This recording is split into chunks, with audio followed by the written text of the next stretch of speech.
Chers compatriotes, pour ce dernier rendez-vous de l'année 2014, je voudrais rebondir sur la crise du rouble avant de dresser un rapide bilan de l'année écoulée sur le plan économique pour la France. Cette semaine a été marquée par de violentes attaques sur le marché d'échange contre la monnaie russe, le rouble, qui a perdu jusqu'à près de 10% en une journée mardi dernier. Sur l'année, elle perd près de 50% avec une volatilité très forte. Les fondamentaux de l'économie russe sont-ils à ce point dégradés pour justifier ces fluctuations ?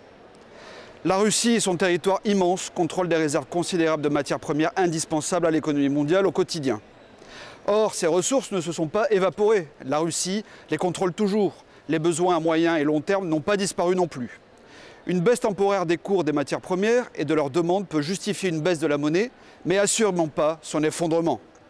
Les responsables sont ailleurs. Les marchés financiers, très largement contrôlés par les banques occidentales et anglo-saxonnes, ont en réalité une volonté claire pour faire payer à la Russie le prix de son indépendance, le prix de sa politique étrangère, notamment en Ukraine.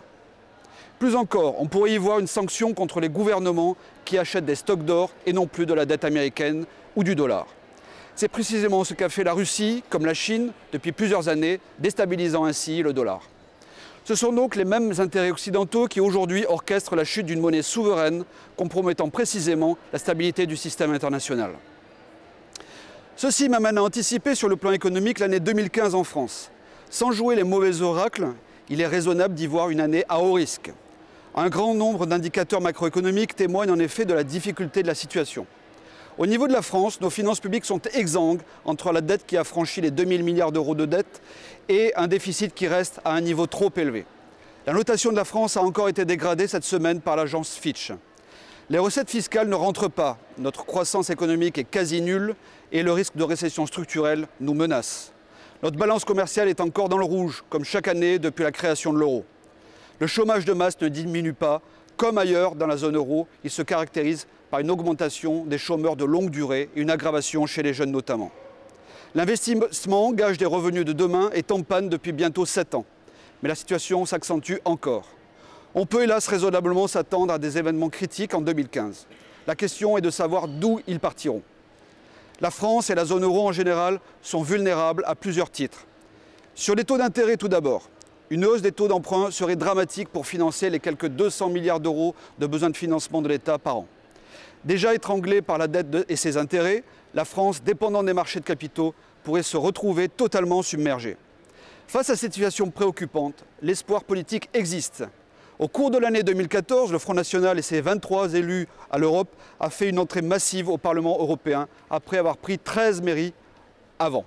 C'est là votre victoire, mais nous sommes hélas encore loin d'une véritable démocratie représentative.